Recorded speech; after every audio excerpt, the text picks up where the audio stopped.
tell people the day the Latino, African American, Asian, and other communities realize that they share the same oppressor is the day we start winning. Because we are the majority in this country now. We have the ability to take over this country and to do what is needed for everyone and to make things fair. But the problem is our communities are divided. They're completely divided.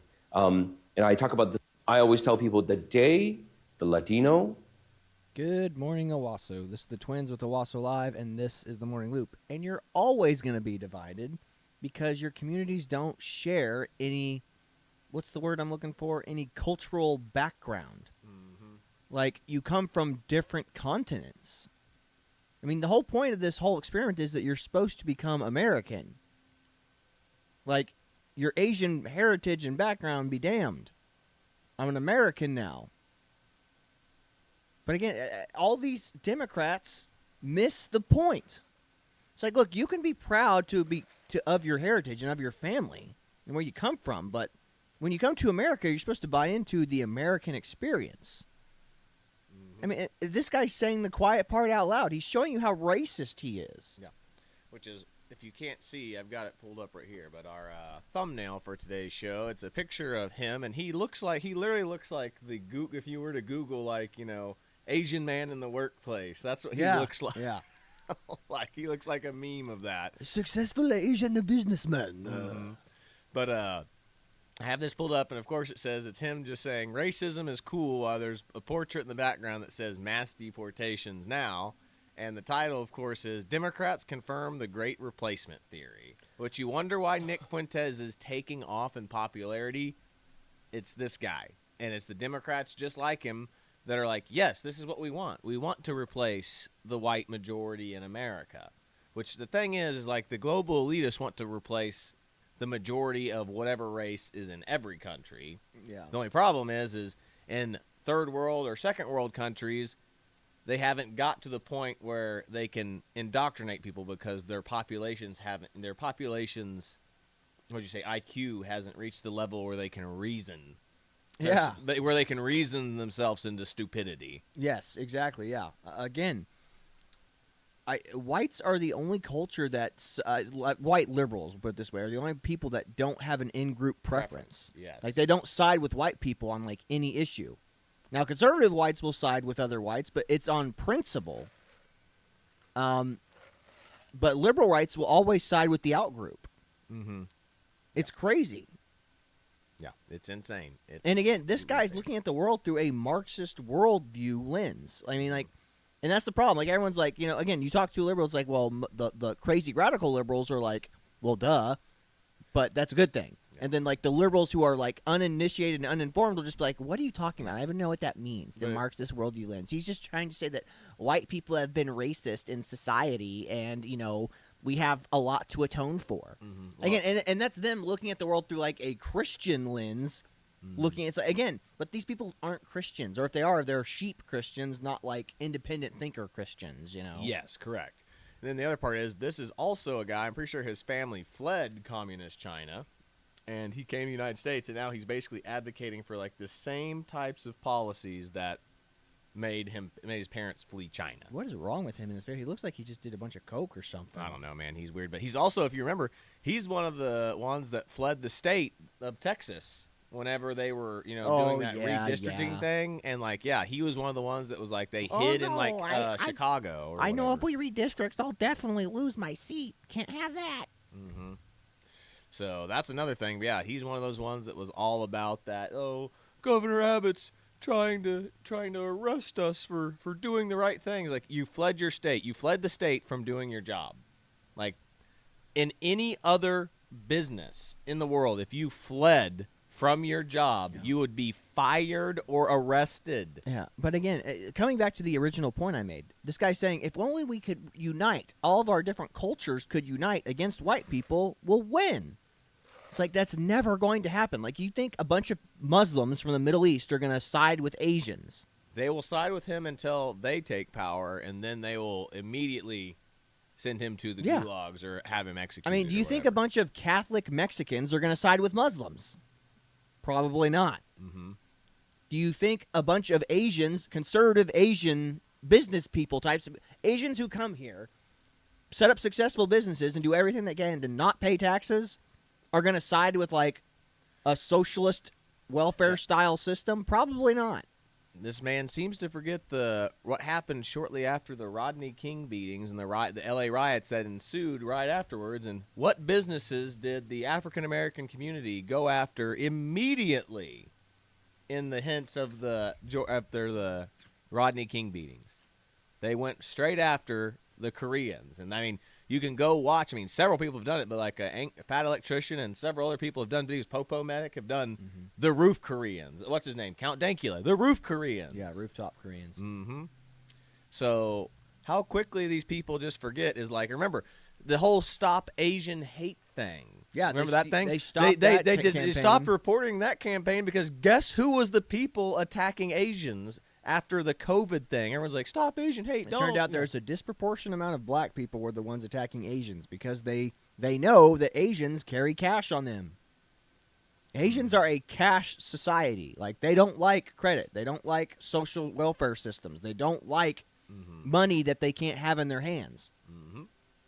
But I have the full interview for people who thinking that this was just like taken out of context from that short opening clip we played. I've got the full context right here. It's literally probably about a 4 to 5 minute clip, but we're gonna play it, and you, like, as it goes through, you feel free to tell me when to pause if there's something you just want to hit on real quick. Here in Texas, where you're in a district where, of course, a very effeminate, interviewer, Feminine Hispanic interviewer. Mm-hmm. majority Latino. Can you talk about the relationship between the Latino community and the Asian community here? Certainly the Asian immigrant community and the Latino immigrant community? And I think you've hit exactly the right point. It's not just Latinos. It's not just Asians. It's not just African Americans.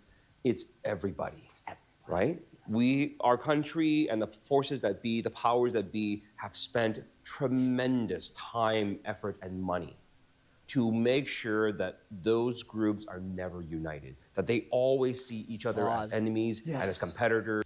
Who's done that? Again, it's the left that talks about identity politics. And again, if you're boiling things down to identity politics, these groups will never have a shared identity ever. Yeah, and they don't even have a shared culture. Yeah, I mean, and again, the whole vagueness of who you need to really list down. This is why one of the best things you can do is when someone goes, especially when liberals do this, like I said, there's the systems oppressive. Okay, well, what system? You start nailing them down on it and get them to get to the point of like, what is it? And like he says, who the powers be are trying to keep us separated. What powers? Now, in this, he can only be arguing in one of two things. He's either saying white people or the government, or no, Jews. Because the government's made up of elected officials like him. In this case, he would be the system that he's referring to. What about the media apparatus? That too, but is everybody in the media white? Don Lemon is black. I mean, you can go through it. Like I said, there's no monolith of people anywhere at any of these organizations that he's arguing. But so, like I said, he's either arguing that it's white people or Jews. Like I said, so who is he talking about? Who is this they are trying to keep us divided? Yeah. Who is they? Is that just the council of elites, like in all the little... The Illuminati. Since he's Asian, we'll say, and like all the animes that's ever happened, like there's a secret Illuminati organization out there that, has these secret meetings, whatever. Yeah.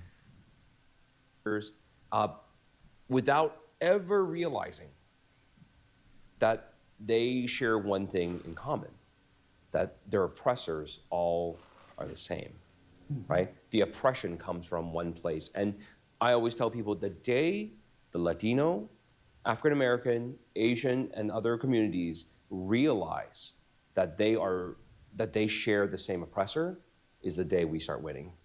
Because we are the majority in this country now. We have the ability to take over this country and to do what is needed for everyone. Question. And to make... Why are all of you here if you're being oppressed? Yeah. Why did you migrate here if you're being oppressed? How did you get elected to public office if you personally are being oppressed? Remember, America is the most racist country in the world, yet Barack Obama somehow managed to get elected, despite the fact that the African American community only makes up 13% of the population, and Hispanics make up like 20 to 23% of the population, Asians and then make up, Asians like, only make up 8? like 8. Yeah, like anywhere it's usually for anywhere from like 5 to 8. Yeah. That's it. So that would not have won. So that, therefore, it means if there are a bunch of people who are racist that didn't vote for him, it means there had to be at least a subsect of the population, at least like what 20 to 30% of the white population that's like not racist. Which that's when the Democrats come in. That's us. That's Yep. us. We're the heroes. But anyway, yeah, it's just like, how did you get into these spots? Like, do white people just run up in the street and just start beating him randomly? I mean, I highly doubt that happens. Yeah, I want to beat him, but not because he's Asian. Because he has bad politics. Yeah. Things fair. But the problem is our communities are divided. They're completely divided. And I talk about this all the time, is that like for Asian Americans and for African Americans, we probably have one of the worst relationships between any community. Well, right? I bet you a lot of Asian Americans too don't, in my experience, don't even realize that if it wasn't for the civil rights movement, if it wasn't for that, Yes. there would not be 22 million Asian Americans in this Thank country. you. Thank Yeah. you. So- And what I have been trying to teach the Asian community is like, friends, You're a victim. do you understand that your success, your prosperity, your civil rights that you enjoy right now was paid for with black blood? Yes. Right? And the fact that you See, don't this- recognize hold on. that. This is a false dichotomy he's trying to set up here. It's like going, it was paid for by black blood.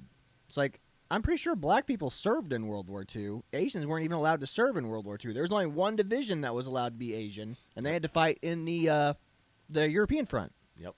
And it was actually funny. I was watching a thing about Japanese POWs, and when they first came over here, it's They like were shocked. Well, yeah, when they first came to the POW camp, they were given white rice, meat, and meat for like some type of meat. I forget what it was for their meal when they got here, because they're it's like what you do. You just feed your POWs. Unlike but that was we find out all of our enemies. That was not the case. Heck, the Americans in German and Japanese captivity were starved, beaten regularly. Or killed. But it turns out that all the Japanese prisoners, like when they got that meal, they all started crying, like silently crying to themselves. And like the officer of this POW camp, like pulled up the highest ranking officer of the Japanese, like, what's wrong? Why is everybody like really upset and seem to be crying? And they were like, this is what you're getting ready to execute us. They said, this is exactly what you do when you're about to be executed in Japan. You're given a bowl of white rice and a really good meat, and then you're executed right afterwards. And they were like, and then the commander of the base was like, oh my God, no, that is not happening. You are not being executed. This is just what we're going to feed you as our POWs. And he's like, what? And I was like, no, we're not going to execute you. And like, they were shocked by the level of treatment that they got as they were treated so well. Like there are several converts to Christianity, because the Japanese couldn't fathom why their enemies treated them so well, because of like their Bushido honor code wouldn't allow such treatment of people who surrendered. Yeah, there's a reason why American POWs POWs in general in Japan were treated so poorly, because surrender is seen as dishonorable. You are subhuman, yes. Unless you were one of the POWs who said, why don't you talk bad about America over the radio waves in Japan on, Radio Tokyo. You got treated pretty well then. But if you weren't and you wouldn't say anything bad, you were starved and force beaten, We've all seen the movie Broken, right? Or no, Unbroken. Yeah, Unbroken. And there's been several others. I've watched a couple of British ones. And then if you saw The Rising Empire, except that one wasn't technically prisoners. It was just civilians that caught up. That was Christian Bale's first movie. Yeah. So that was a good one, too. But yeah, they just get treated horribly. Yeah. Horribly. But anyway, we'll get back into this. Just like as if that was different. Like, remember, Japanese American citizens were locked up in prisoner camps because they were viewed as untrustworthy in World War II. And remember, what a president was that FDR, did that? FDR. Exactly. Democrat. FDR, Democrat, and also one of the most celebrated Democrats in, United States history. in history. But again, this is what we talk about. It's like it made the Japanese didn't like start calling balls and strikes right there. They were like, they wanted to do anything they could to prove that they were true American citizens. But again, what this guy's doing here, this Jin Woo, he's trying to set up a false dichotomy between, like, blacks and Asians have a lot in common. It's like, no, you don't. Like, you really don't. Like, they don't have any shared culture. They don't have any shared history. You're trying to say that the black people in the civil rights movements are fighting for Asians when Asians, I mean, even pre-World War II, Asians were doing very well business-wise. Yeah. Very well. Yep. And it was only, like what? Like, again, we'd even talked about this before. It was like one family on a Hawaiian island where one of the Japanese pilots crash landed because his plane had either got shot or he had some type of malfunction where he had to ditch in the ocean, and it was a island in Hawaii. It was one of the other Hawaiian islands. He crash landed, and a Japanese family found him on the beach and took him in their home, and they realized, oh, we're at war with America. We're going to hide this person and try to, and guess what? And all the island people helped him too, you know, and then all of a sudden word finally gets to this island that, oh, the Japanese attacked Pearl Harbor, and then everybody on that island came to get that guy. Yeah, it came to arrest him. Mm-hmm. And then the Japanese family sided with him to try to protect him. Exactly. And they killed the Japanese family that were protecting the Japanese pilot. The wife didn't die, though. Yeah, but that you have to remember that. That's what caused the whole issue of, oh, Japanese are protecting the Japanese. Yeah, are they going to side with trusted. their ethnicity, or are they going to side with the culture? And again, this was one of those things that they didn't know if the people would feel a pull to their homeland. Because, I mean, we had American Germans go back home to Germany to fight with Germany. And American Italians, too. Yeah. I mean, it's like there was a whole, like, worrisome that... Are you who American or are you Italian? Are you American or are you German? Mm-hmm. Yeah. I mean, there was a whole thing of, like, people... I mean, I'm sure that there's even, like, things like the Catholics worried, you know,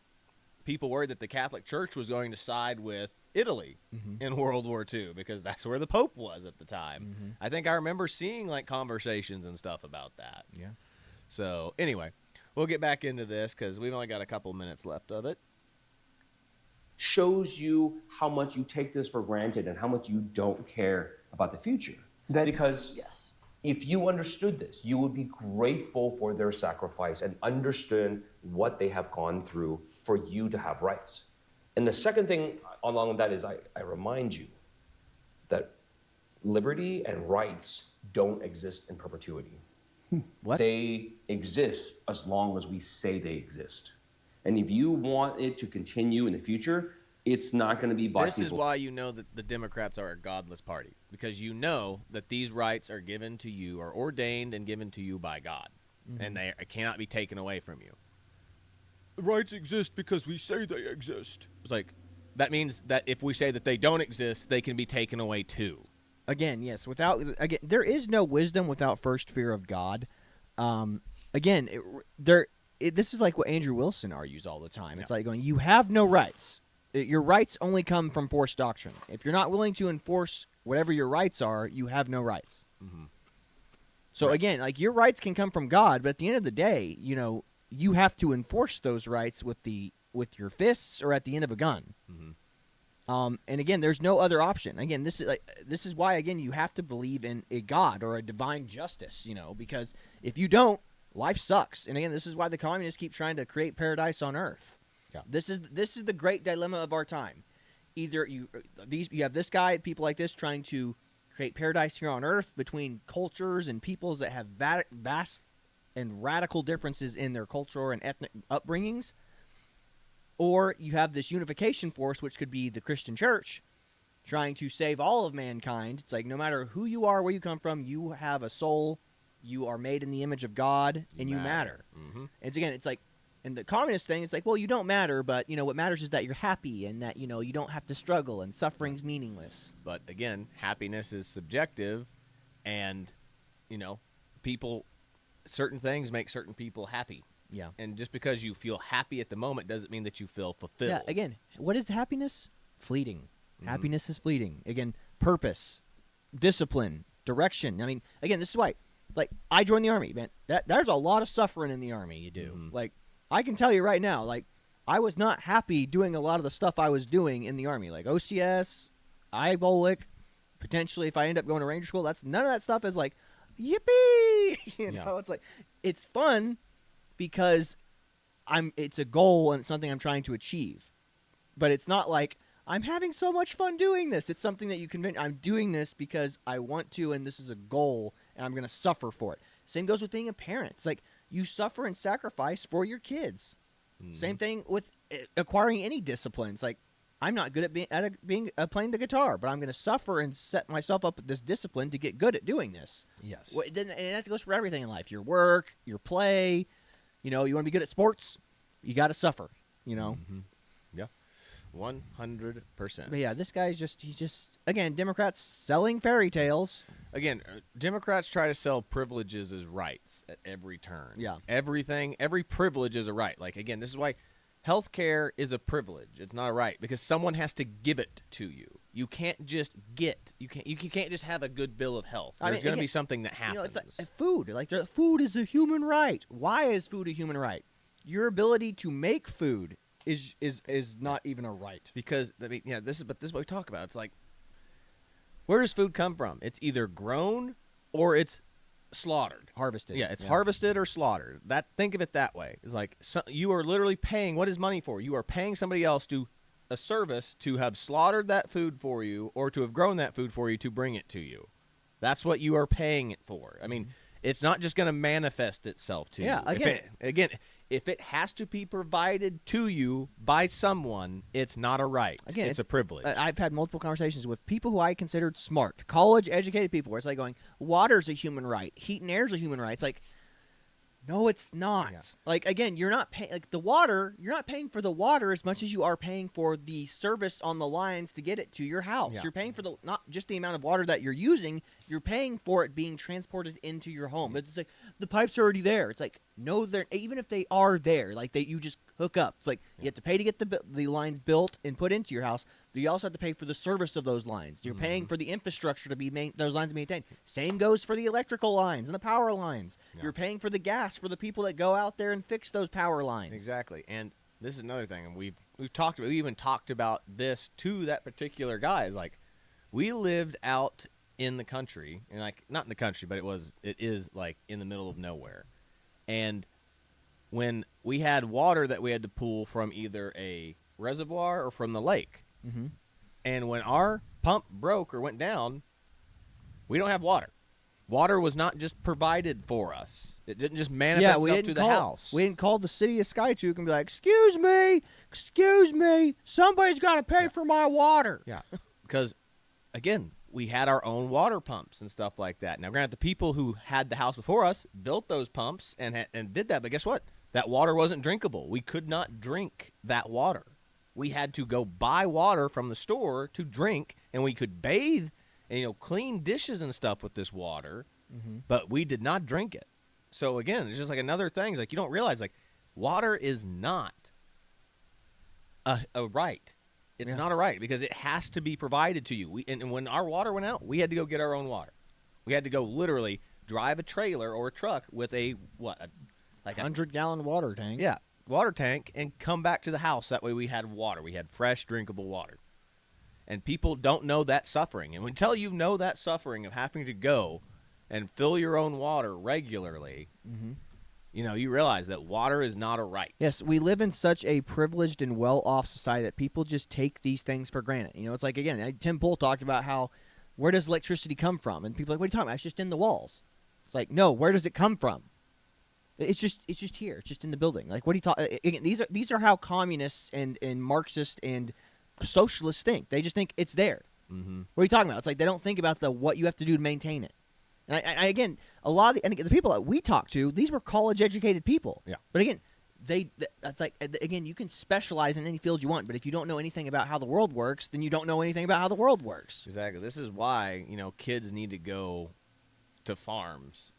Go to farms, take kids to like energy centers and stuff like that. I mean, that was the thing growing up in Oklahoma is like, they would take kids on field trips to like the oil, facilities, and they would give you those tours like, this is where your energy comes from. You want to know how your lights turn on? You want to know how your cars are running? This stuff right here. Yep.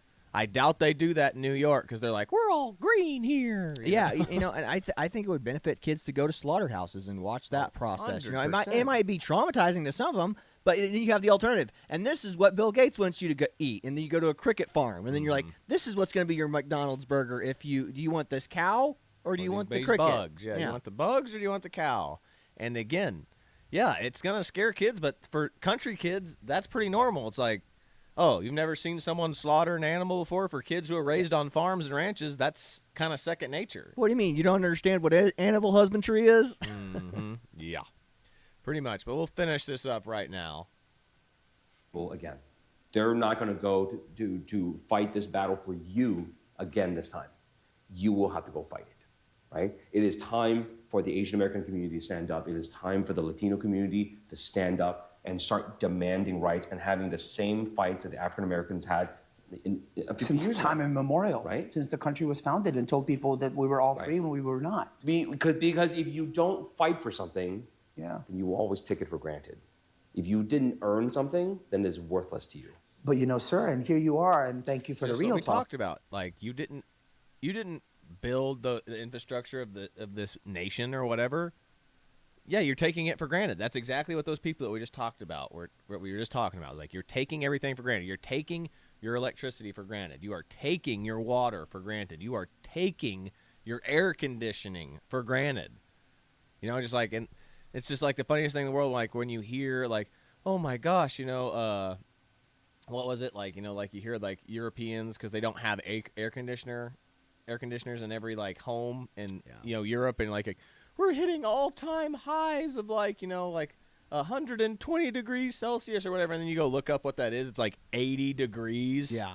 And you're like, that's like a normal day here in like the South. Yeah. Anyway, but this is this guy. He's like, he's making a bunch of dumb arguments, but this is what Democrats do. They want to make everything rights. Everything's rights. It's not a right. It's a privilege. Again, that's how you know the difference between a right and a privilege. A right is something granted to you by God, which is your life, liberty, and your pursuit of your dreams or your happiness, whatever that is. So no one has the right to take your life from you.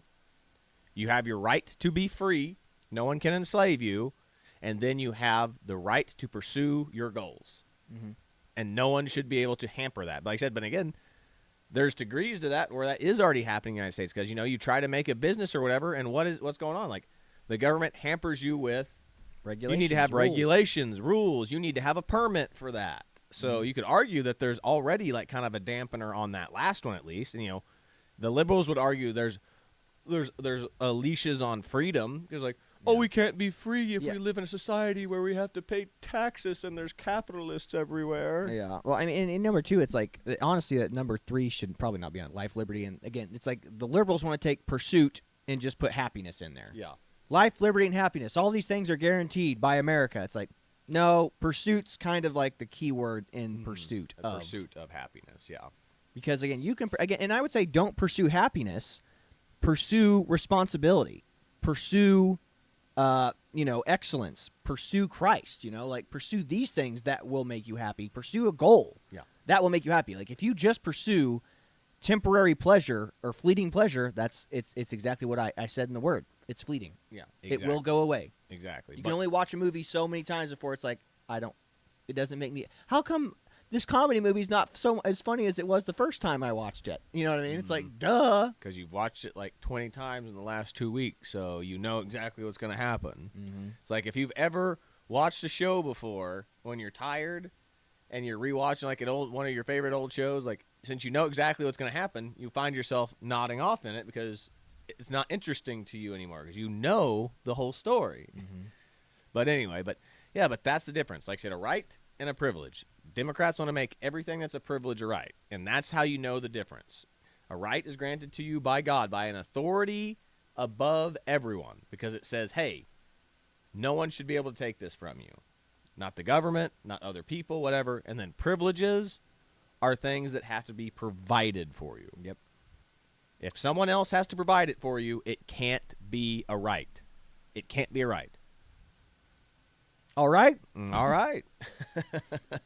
But that's pretty much like it. Like I said, I have the article pulled up for it right here, but we won't get into all that. I guess we'll see this little clip right here. I always tell people the day it is the Latino African American, Asian, and other communities realize that they share the same oppressor is the day we start winning. Because we are the majority in this country now. We have the ability to take over this country and to do what is needed for everyone and to make things fair. But the problem is our communities are divided. They're completely divided. And that's the other thing, too. I hate the word fair. Yeah. Fair. Nothing can be fair. Everyone is different. Like, it's not fair that I'm like 5'9", and I can't play, and they're 6'4" dudes, and I can't beat their asses in basketball. Yeah. You know, it's not fair life. that I'm not as good looking as Brad Pitt. Mm-hmm.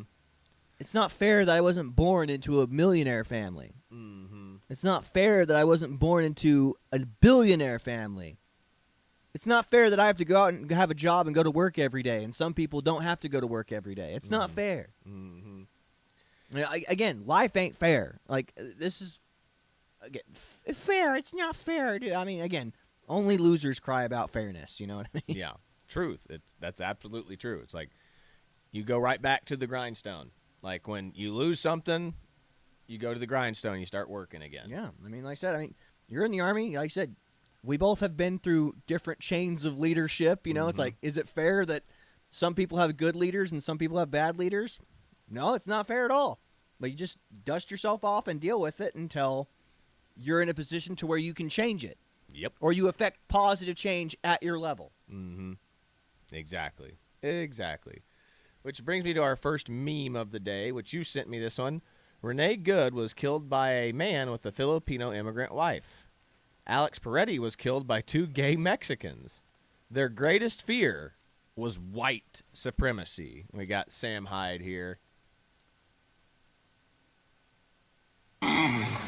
Oh. Oh.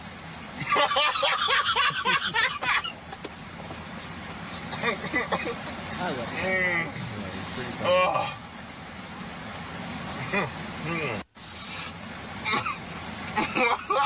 So good. So, yeah, I mean, again, that's a perfect meme right there. Mm-hmm. Which the reason why I kind of talked about this, the great replacement theory, kind of came in from the Super Bowl. Is like how, again, nobody knows who Bad Bunny is. Like, I mean, I'll do this one first. Where's that other one? There it is. Here is a recording from the Super Bowl during his performance. These are the only 2 girls I see dancing over here that you'll see. Everybody else is just like standing there. There's no cheering. There's no singing. Everyone's just kind of just watching and kind of filming it on their phones. Like, no one seems to be excited. Yeah. And this is what we're talking about. Is like, he's globally famous and globally popular, but he's not recognized by any Americans. Nobody knows his songs. Like, every time I've gone to the Super Bowl, people are singing along at the Super Bowl. Well, you know, they interviewed, like, all the Patriots, and they interviewed all the Seahawks, and they were like, do you know, what's your favorite Bad Bunny song? And they go, I don't know who he is. Like, all of them. Like, and one player was like, I think I know who he is. And they go, name one of his songs. And he was like, I forgot. Yeah. Like, it was hilarious. Yeah. But this is what I show you. He's like, he's not famous to the United States. And like I said, that's usually what matters. It's like, if you're famous in America, you're usually famous everywhere. Because, you know, we make people globally famous. Like, there's not a lot of Americans that would know. It's like what we talked about with what was that movie that we reviewed the other day? Bone Temple. And like with the Jimmy Savile reference, I said, me and you didn't get that at all. Like, why are they dressed up in tracksuits like that with blonde wigs? And just like, oh, so we should again. So we were just like, oh, that's cool. He's getting rescued by like these tracksuit Power Ranger kids. Mm-hmm. And then we're like, oh, if we actually understood the most notorious pedophile ever to exist on the island of the UK. Yeah, so we would have been like, oh, we should have been extremely nervous for that kid at the end of that movie. Mm-hmm. Whereas we were like, hopeful, like, yes, he got saved, yay! Mm-hmm. So, but anyway, check out this little scene from the Super Bowl. I mean, nobody is excited. Nobody is singing. No one knows what's going on. Check this out.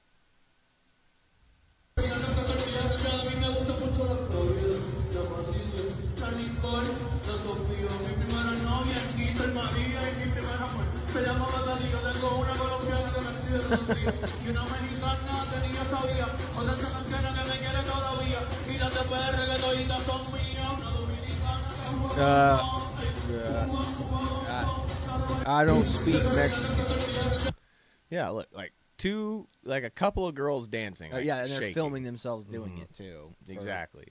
Look, everyone, I'm at the Super Bowl. Yeah, just remember, like, girls don't go to the Super Bowl for the Super Bowl. Girls go to the Super Bowl so they can take pictures of themselves to show that they're at the Super Bowl. Yeah.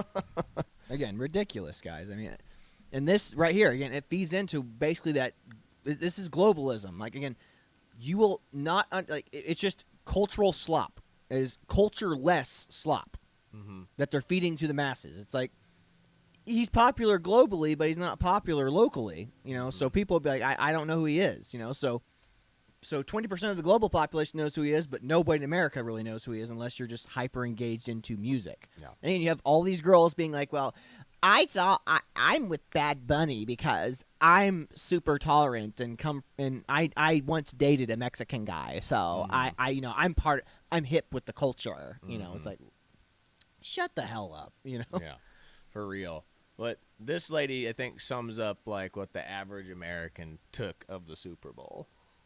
I'm like, who is this man? Golly. He can't sing. I mean, like, what is this? Golly. This is ridiculous. One thing you gotta love about black people, they're America. just so brutally honest about everything. Like that, like the black dudes at basic training, like they just be like, bro, that shit gay. You know, they're just straight up with you. They'll never BS you. You know. But getting into the globalist thing right here is like, yeah, look, this is a globalist agenda that brought all like a bunch of Hispanic nations flags here. There's like, no, this is the Super Bowl. This is an American event. We're the only country that really plays football. You can argue like there's some Canadian leagues, but nobody really gives a crap about them.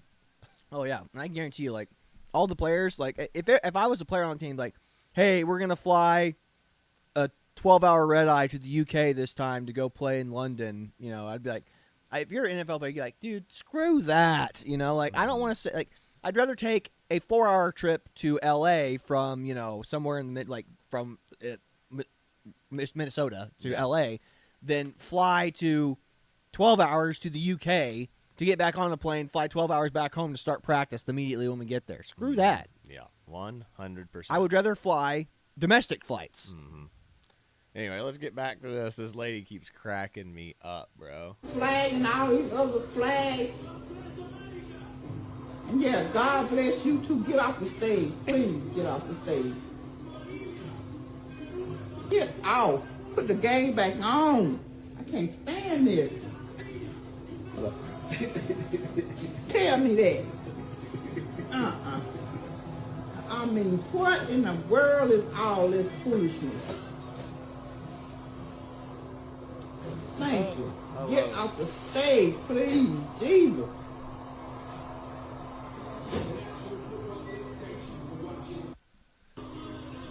I'm like, who is this man? Dude, I love it. I love her, man. Yeah. Oh, God. Now, this next one I have here is Shrek is about an ogre whose property is overrun by illegal aliens who goes on a quest to deport all of them. Based. That's why Shrek is so based, y'all. Oh, my Shrek God. is a conservative. I never thought about that. I want you all out of my swamp. And, like, you can even say that, yeah, he kind of grows a heart for them towards the end, but he still gets rid of all of them. He's like, y'all are going home. Yeah. I don't want you here. What are you doing And, in my swamp? and that was even the point of, like, the second one, too. It's like, I want everyone out of here. And, like, you know, Donkey's still there, like, leave. I just want to be here alone with my wife and have a family. Leave me alone. Oh, God, it's good stuff. Let's check this out. Oh, crap. Fairy tale things. Do not get comfortable. Your welcome is officially worn out and get you all off my land and back where you came from. Attention all. Oh, so good. Shrek based? Yeah, Shrek What? is based, y'all. Yeah. That's the whole point of it. Like, he's sick of all the other people and their rules, and he's just like, just leave me alone. I'm gonna go off in the woods and just live by myself, y'all. God, that's funny. And then there's this one right here. Let me see if I can shrink it a little bit. Crap, what'd I do? What did I do? I didn't mean to do that. Okay. Let's see here. Okay. In Pakistan, a 30-year-old Muslim can kidnap a 13-year-old Christian girl, and the Sharia court will grant him custody. Yet many feminists will insist that the West is the most oppressive system on earth. Maria Salbaz, a 13-year-old girl, was walking to a shop when, I don't know how to say this name, but Something 9/11. Yeah, something 9/11ish. Abducted her. He forcibly converted her to Islam and married her. Her parents produced her birth certificate proving she is a child. The courts ignored it. The court justification, Maria testified that she willingly married him. The judge ignored that she had been kidnapped in her kidnapper's custody for months and was likely coerced. They rejected her official birth records. The federal Sharia court overturned earlier rulings that declared the marriage illegal. Custody was awarded to the abductor and not the parents. That's Sharia law, everybody. Mm-hmm. Human rights advocates say such cases follow a reoccurring pattern in Pakistan where girls, some as young as 10, are abducted, forcibly converted, and sexually abused under the cover of Islamic marriages. Yet many feminists in the West will continue to call the West the most oppressive civilization on earth. Let's see here. Call Western men and tell Western men they have learned from cultures where girls have fewer rights. Again, this is how. These are the people that Gene Wu is trying to say. Yeah, we're all on the same side. Mm-hmm. We're all on the same side. Come on, guys. I'm Asian. You're Muslim. We must be on the same side. Mm-hmm. We same, but different. You know, like how retarded is this guy? Like, you're courting these people. Again, they're all talking about having. Again, you don't think in those only Muslim neighborhoods that are popping up in Dallas, Texas, you don't think they're practicing Sharia law? Wait until like some just random girl off the streets gets kidnapped in Dallas and is forced to marry somebody. Mm-hmm. You know, they've sent the quote-unquote normal ones for now, but I mean, they're still going to vote for this stuff. Correct. I mean, they just, again, in, I forget, Afghanistan, they've made slavery illegal, and they've made four different sets of classes. Illegal, they made it legal again? Yeah. It was illegal when America was occupying. Now it's legal again. Yes, and they made 4 separate classes. There's the highest, which is the religious, scholars. Then there's the middle class, the working class, and then the lower class. And your punishments depend on what class you're in. So there's a class system. And then 2, again, so the religious scholars are the most highest up, and guess what? They make all the decisions. And that's why Sharia court is tied within the government.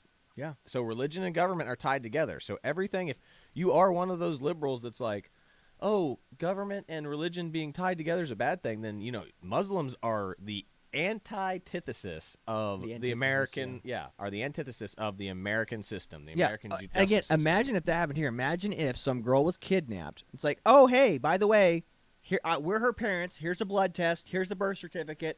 Sorry, your 13-year-old daughter willingly converted to Islam, and under Sharia, she's allowed to stay married to this guy that kidnapped her. She said she did it willingly. Well, she did it willingly because she had a gun to her head. Like, do you willingly choose to marry me? Mm-hmm. Yes. Again, this is the people that Gene Wu is courting. He doesn't care because it's all about politics and power. It's about him keeping his voter base. That's what this is. It's all projection. Death by tolerance. Mm-hmm. Toxic empathy. That's what this is. Death by 1,000 cuts, folks. That's all this is. Yep, 100%. But that's pretty much like all we've got. And like, again, the left, I mean, you can literally go on Google right now, and it says, if you type in the Great Replacement Theory, like, it'll just say, it says nothing, but it's a conspiracy theory made up by the right that says that they're trying to de-whiten America. And then you have this guy right here, old Gene Wu, saying it. And, like, he's not the only one. There are several videos of Democratic politicians saying we need to stop whiteness. How many times have we pulled up videos of these black activist groups that are saying like the goal is to get rid of whiteness? Yeah, and again, this is all connected. They're trying to destroy our culture, American culture, the American way of life, and they're trying to destroy culture. Period. Yeah. So again, that's why movies don't hit the way they used to. They don't have that cultural significance and that cultural impact that they used to have. You don't get that Lord of the Rings moment whenever Gandalf shows up at the turn of the tide. You know, like you don't get those moments where you're like, I feel good in this moment. You watch a movie, you're like, meh, and you move on. Mm-hmm. It's cultural slop. It's cultural decay. The only thing that makes things relevant culturally is if they have an impact, and it's like they speak not only to our greater religious sensibilities, but to a cultural sensibility as well. It's like we all look at that and can recognize that. It's like I was watching the Sandlot with Drake the other day at his house. They just had it on. I was like going, and I was watching the 4th of July sequence at the thing. I was like, I was just looking at the kids, like despite the fact that took place in like the 60s or 70s, like I'm just like, I recognize that. I recognize that as my childhood too. Mm-hmm.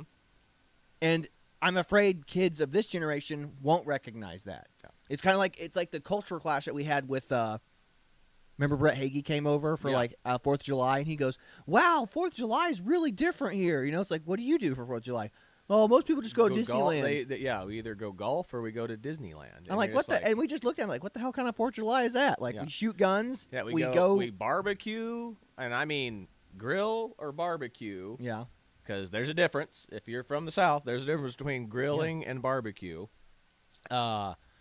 So we would go out grill, barbecue, we shoot guns, we freaking grab fireworks. I mean, that is literally all you did all day. As a kid, that was the most fun, was like you got to buy all the fireworks and you'd shoot the little snappy ones, the parachute stuff in the daytime. And then when nighttime rolled around, you couldn't wait for nighttime to roll around to shoot the big ones that sparkled and, lit the sky up. Yeah, lit the sky up. I mean, it was so much fun. Again, and that's what they want. They, basically we're going to, instead of individuals being able to shoot fireworks off, we're doling that off to Disneyland and corporate entities. Like now, and it's like what they do in Japan. It's like it's the fireworks festival. Like professionals light the fireworks, you just watch. Mm-hmm. It's like, how boring. Like, I mean, if I don't know if you've ever been to, I remember being a kid going to the fireworks shows. And I'm like, this sucks. Yeah, this is boring. I'm like, I don't want to watch the fireworks. I want to light the fireworks. Mm-hmm. And if that's not how you thought, and I mean, and some kids didn't have the ability to do that. I get it. But like I said, here in Oklahoma, like watching that Sandlot movie is like, I recognize this. I recognize kids wanting to get together and play baseball together in the neighborhood. Yep. I recognize that. Like that's beautiful. Mm-hmm. And that's what they're trying to get rid of. They're trying to destroy the cultural impact of our society. They're trying to go, oh, none of that stuff matters anymore. It's not culturally relevant anymore. We want slop. We want just internet culture will take over and there'll be no local culture. Yeah, correct. Sad but true. It is. Sorry, again, that's why we talked about the show kind of went all over the place because, again, everything's connected. At some point, it's like you have mass immigration, the culture changes, you don't recognize what you saw anymore. Like, the immigrants coming here won't recognize any of the holidays. Again, 4th of July won't be the 4th of July. It'll just be, hey, the annual fireworks festival that happens, what was that date again? I think the 4th of July. It's just the annual fireworks festival. Like, why do we shoot fireworks off from the 4th of July? I don't know. It doesn't really matter. We don't have any cultural ties to it, so who gives a shit? Yeah, it's true. That's what's coming.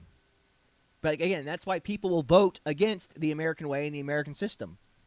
Because they don't have any cultural ties. They don't have any ties. Aren't you proud that America fought for its independence? Yeah. Aren't you proud that America is the country it is? Yeah. That's the big worry, is like the fact that, people celebrate Cinco de Mayo here in the United States. Yeah, what are you doing celebrating Mexican Independence Day? It's like, we're celebrating the 4th of July, which is the American Independence Day, the United States of America Independence Day. So, that's how you'd know that we're in a bad place if, like, Cinco de Mayo becomes more popular than the 4th of July. Yeah. Same goes for, I can honestly get behind Juneteenth because of what it represents. But again, it's like, it's because it's uniquely American, I suppose. But I would say the 4th of July is the overall, if the 4th of July didn't happen, Juneteenth would definitely have never happened. Yes. You know what I'm saying? Yeah, no, that's true. That's the point. It's like The 4th of July walked so Juneteenth could run. Yeah. Well, and the other part, too, that always confused me. Is like, you think that the day that the Civil War ended would be the more important one, or the day that the Emancipation Proclamation was signed would be more important than the day that the last slaves were informed Received notification that they were free. Yeah. And then, you know, I mean, but that's the thing, is like, that came out of nowhere because that was specifically like a Texas holiday. Like, I had never heard of it until like 2 or 3 years ago. until 2 years ago. And you're just like, I'm like, what the? Why is this a I was national like, holiday? What the F is Juneteenth? But this was again the fallout of all that George Floyd crap. Yeah. You know, it's like now this matters more. You know, it's like, so again, it's the government placating to a bunch of radical black activists to be like, hey, we should appease them by doing this. It's like, why? Yeah, it's true. I'd say, I remember the review. Make it call it Emancipation Day instead of Juneteenth. Like, this is the day Lincoln signed the Emancipation Proclamation, the most important document of the Civil War. Yeah. Well, I mean, that was the other thing, too, was like, we even talked about that in regards to like holidays. Like, we only get like we only really get 5 holidays off at the work that we do. And it used to be Martin Luther King Day, and then they swapped Martin Luther King Day for Juneteenth. And we were just like, why? I mean, that was the only reason I think we even really paid attention to Juneteenth. Like, wait, why did they change it from MLK Day that we get our vacation to Juneteenth? Yeah. I mean, that's a radical turnaround for freaking corporate. Like, wow. Mm-hmm. But I mean, that's how much power and influence the black activists had in that particular time. It's like, I mean, when corporate from every company around the world just universally agrees, yeah, we'll do that. Like, holy shit. Yeah. Makes you wonder if there was... That's when you start wondering if there's a government collusion inside, you know, corporate entities at that point. Yeah. It's just like, this turned around a little too fast, and they all agreed to this just a little too fast for my liking. Yeah. So, but anyway. But gosh, yeah, we kept going longer and longer. We just can't we can't get off. This was an interesting topic for sure. But this is the Twins with the Owasso Live. This was the Morning Loop. Be sure to like, share, and subscribe so you too can stay in the loop. But that is all we've got for you today. God bless you. See you later, everybody. Video that Trump posted showing Barack and Michelle Obama as monkeys? Yes, it's everywhere. Well, that's yet another example proving that he is racist. Did you watch the entire video? Yes, I did, and the entire video was like, 3 seconds long, showing the Obamas depicted as dancing monkeys. You watched the Democrat version. See, the actual video that Trump posted is 1 minute long, and it is about voter fraud. And if you watch the entire thing here, you can see it is a screen capture from some social media platform. And that is an important context because right at the end of it, as you can see here, like 2 seconds before it cuts out, the feed scrolls up and another video autoplays which shows the Obamas in a Lion King meme. And by the way, that separate meme shows tons of Republicans and Democrats as Lion King characters, including Joe Biden depicted as a monkey too. Okay, wait, so you're telling me that Trump didn't post a 3 seconds long video of the Obamas dancing as monkeys. Instead, he shared a 1 minute long video of voter fraud and didn't catch the autoplay at the end? Well, yes, someone screen captured the video, posted it, Trump saw most of the video, and then either him or his staff posted it without checking out the last 3 seconds. Could happen to anyone. I have news for you. He did that deliberately to show that he is racist. Okay, let's follow that logic. If he posted the video deliberately to show you that he is a racist, then why, when people started talking about the ending of the video, he took it down? What you mean? Because he got caught. He literally got caught being a racist. Well, you just said he posted the video deliberately to show you that he's racist. So again, by your own logic, he shouldn't mind getting caught. Yet, After he figured out about it, he took it down because he's a racist. Okay, you keep saying that. It is true. Even the voter fraud video that you're talking about, what do you think that is about? It is to push the voter ID thing so that black people can't vote. Well, all Western countries require IDs in order to vote.